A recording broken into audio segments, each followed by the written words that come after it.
Des candidats à la présidentielle et président de l'UPR. François Asselineau, bonjour. Bonjour. D'abord une réaction, si vous voulez bien, à la polémique de ces dernières heures. Marine Le Pen qui dit, on vient de l'entendre avec Patrick Cohen, qui dit que la France n'est pas responsable de la rafle du Veldiv. Oui, ça fait partie de ce genre de polémique totalement inopportune et assez choquante. Voilà, Madame Le Pen essaie de faire un buzz là-dessus, sur des sujets qui sont extrêmement cruels. Donc moi, à mon avis, le mieux, c'est de ne pas trop en parler. Le fait, c'est donc que la France est responsable ou pas responsable ? Vous savez très bien qu'il y a deux visions des choses. Il y avait la tradition gaulienne qui consistait à dire que la véritable France était réfugiée à Londres, sa noblesse, sa grandeur comme vision. Et puis la vision de la réalité, c'est que, ma foi, il y a eu quand même des Français qui ont largement participé à des atrocités, comme tout le monde le sait. Vous revendiquez l'héritage gaulliste, vous voulez la sortie de l'Union européenne et de la zone euro. Vous avez fait votre parcours politique à droite, Gérard Longuet, Charles Pasqua, vous avez été sur les listes... Hervé de Charette, Madame de Panafieux... Absolument, vous avez été sur les listes de Jean Tibéri au municipal en 2001. Qu'est-ce qui vous distingue, pour qu'on sache bien où vous êtes, de Marine Le Pen ou de Nicolas Dupont-Aignan ? D'abord, il y a en France une institution qui s'appelle le ministère de l'Intérieur et qui est la seule habilité à donner une catégorie politique. Et ils nous ont classés en liste diverses, c'est-à-dire ni à droite ni à gauche. Et effectivement, j'ai été dans la droite parlementaire il y a une quinzaine d'années. Mais depuis lors, j'ai quand même évolué. J'ai quitté ce milieu parce que je me suis rendu compte qu'en fait, nous étions en train d'aller tous ensemble dans le désastre. Et j'ai créé un parti politique de large rassemblement qui met de côté notamment tout ce qui divise les Français pour les rassembler, afin effectivement de sortir de l'Union européenne, de l'euro et de l'OTAN pour récupérer notre indépendance nationale et en fait pour rendre aux Français leur démocratie. Voilà, donc ce qui me distingue de Madame Le Pen, par exemple, c'est les propos tout à l'heure qu'elle vient de tenir, mais pas que. Par exemple, sur toute une série de sujets clivants, des sujets comme l'immigration, des sujets sociétaux, eh bien ce sont des sujets que l'on met de côté. Je ne dis pas que ce sont des sujets sans importance, mais nous voulons nous focaliser. Ça veut dire que vous n'avez pas de proposition là-dessus ? Si, par exemple, sur l'immigration, on proposera un référendum le moment venu. Mais pour l'instant... Sur quoi ? Sur les quotas ? Non, on demandera aux Français, on fera parler tout le monde et puis on leur proposera qu'est-ce que vous voulez. Mais ce que moi je dis, c'est qu'actuellement sur les questions d'immigration, c'est réglé par les articles 67, 77 et 78 du traité sur le fonctionnement de l'Union européenne. C'est-à-dire que la politique migratoire échappe désormais au niveau national. Elle est fixée au niveau européen. Alors je sais évidemment, on me brocarde parce que je cite souvent des articles des traités, mais c'est quand même un peu singulier de brocarder quelqu'un parce qu'il connaît ses dossiers. François Asselineau, je ne vous brocardez pas, vous avez fait donc la critique et la réponse. Vous dites que vous n'êtes ni de droite ni de gauche, mais vos militants, vous revendiquez, vos adhérents même, vous en revendiquez plus de 23 000, c'est ce qui a marqué sur votre site internet. Est-il exact que tous ces gens ont été recrutés d'abord par internet ? Oui, c'est tout à fait exact, parce que nous avons eu les plus grandes difficultés, c'est le moins que l'on puisse dire, à avoir accès aux grands médias, donc on s'est développé par internet, et notamment par des conférences très didactiques que je fais sur internet depuis maintenant des années, où je m'adresse aux Français en les prenant pour ce qu'ils sont, je pense, c'est-à-dire des gens intelligents à partir du moment où on leur parle avec honnêteté, sincérité, on leur explique pourquoi les choses ne vont pas. Et c'est pour ça que Oui, c'est comme Jean-Luc Mélenchon, c'est toute une stratégie de vidéo sur YouTube, par exemple. Oui, mais Monsieur Mélenchon, je suis assez d'accord avec la chronique qui vient d'être faite par l'heure. Monsieur Mélenchon dit des choses qui sont totalement incohérentes. Moi, je suis cohérent dans mes propositions et je mets au défi quiconque de prouver que je suis incohérent. Moi, je pars du principe que la France, elle est ligotée par des traités qui ont valeur juridique, qui s'imposent au gouvernement français. Et donc, je veux rassembler les Français pour faire sortir la France de ça. Ça n'a strictement rien d'extrémiste. Est-ce que Madame Theresa May est extrémiste ? Est-ce que le grand peuple britannique... Je pense qu'il y a une partie du grand peuple britannique qui n'a pas voté pour le Brexit. Néanmoins, oui, parlons de vos propositions, si vous voulez bien. Donc, ça va au-delà du Frexit. Bien sûr. Vous voulez faire sortir la France et de l'Union européenne et de la zone euro. Dans quel but ? Est-ce que le but, c'est d'avoir une monnaie dévaluée ? Lorsque l'on sera sorti de l'euro, le franc se dépréciera sans doute d'environ 6 à 10%. Ce n'est pas moi qui le dis, c'est le Fonds monétaire international, c'est également des banques comme ING, Natixis ou Nomura. Et ça va permettre de redonner de la croissance à la France et surtout de rétablir la compétitivité externe de notre monnaie. Mais je voudrais insister sur un point très important. Il n'y a pas de débat actuellement sur le sujet le plus grave qui soit, c'est-à-dire l'euro.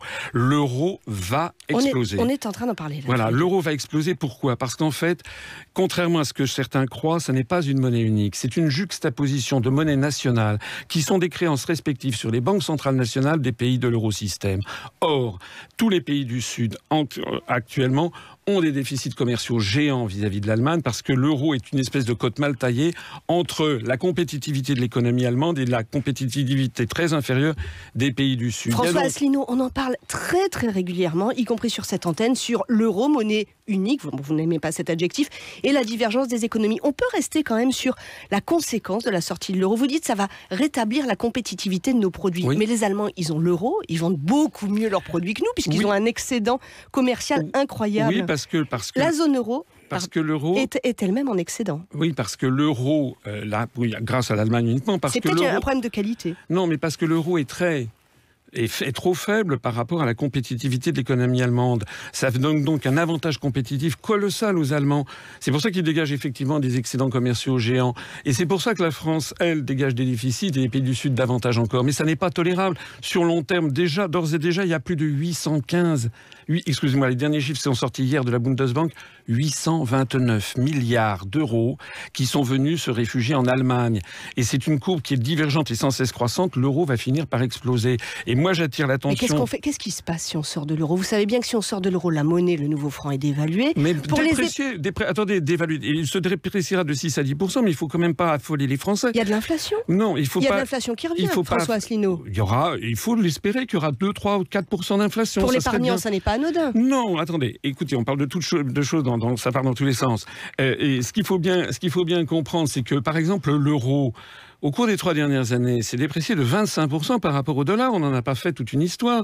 Donc, si le franc nouveau se déprécie de 6 à 10%, ça va permettre de relancer l'économie française et de faire baisser le nombre de chômeurs de 1 à 2 millions, des chômeurs de catégorie A. C'est pas moi qui le dis. On va aller d'évaluation en dévaluation. Comment ? C'est une étude de Jacques Sapir. C'est une étude de Jacques Sapir qui avait été publiée par la Fondation Res Publica. Il y en a d'autres qui disent le contraire. Mais moi, je peux vous donner toute une liste de prix Nobel d'économie, comme par exemple James Mirrlees, comme par exemple Amartya Sen, comme par exemple Joseph Stiglitz, comme par exemple Paul Krugman, comme le défunt Maurice Allais, etc. Oui, et on peut trouver d'autres économistes, François Asselineau, qui diront le contraire. Oui, mais là, je parle de prix Nobel d'économie et qui conseillent aux Français, au peuple d'Europe, de sortir au plus vite de l'euro. François Asselineau, merci d'avoir été sur France Inter. Merci. Merci, mais vous restez avec nous, car 2 de vos électeurs sont dans ce studio. Il est 8h-3.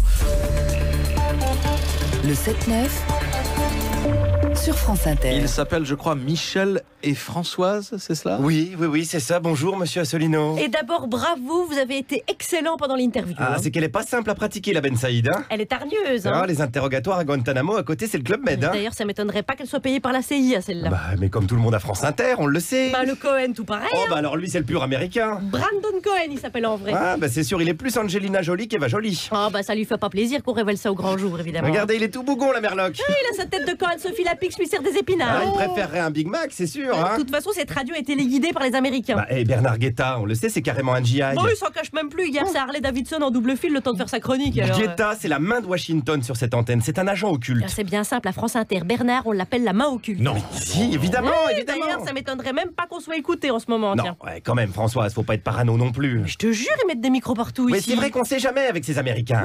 Aidez-nous, François, on est avec vous contre les Américains. Et contre l'Europe aussi. Ah, nous, on en a marre de tous ces étrangers qui passent impunément nos frontières. Ah oui, tous ces Belges là qui viennent enlever les chroniques de la bouche des Français. Oui, alors là, calme-toi, Michel. Ouais, c'est pas vrai. Je veux dire, des Belges, il y en a des biens quand même. Oui, François, il l'a dit quand même, c'est Frexit et puis c'est tout. Oui, mais il y a l'exception qui confirme la règle. Mais attends, tu fais bien en parler, la règle, il la connaît très bien, François. Il connaît la Constitution européenne par cœur. Il arrive à pécho en récitant l'article 50, je te signale. Moi, j'avoue que si vous me récitez la l'idée à 12, je craque. Oh là là, François, on la tient plus, celle-là. Je le kiffe. Et puis, ça fait des nouveaux visages en politique. On en a marre des oligarques formatés. Oui, enfin, bon, là... Marre des gens qui ont fait HEC et l'ENA. Non, arrête, François. Marre des hauts fonctionnaires qui nous dirigent depuis des dizaines d'années. Françoise, arrête. Mais quoi, on a le droit de le dire, ça, et puis il est honnête. Marre des Balkany, marre des Tibéri. Ah, mais quel est con, c'est pas possible. Mais François, il a fait ça, l'ENA aux fonctionnaires élus sur la liste de Tibéri à Paris et tout. Ah bon ? Ben oui. Ah mince, mais alors... Oh mon Dieu. Mais quoi ? Bah si ça se trouve, François Asselineau, c'est juste un agent double infiltré. Oh, mais oui, mais mon Dieu, c'est ça.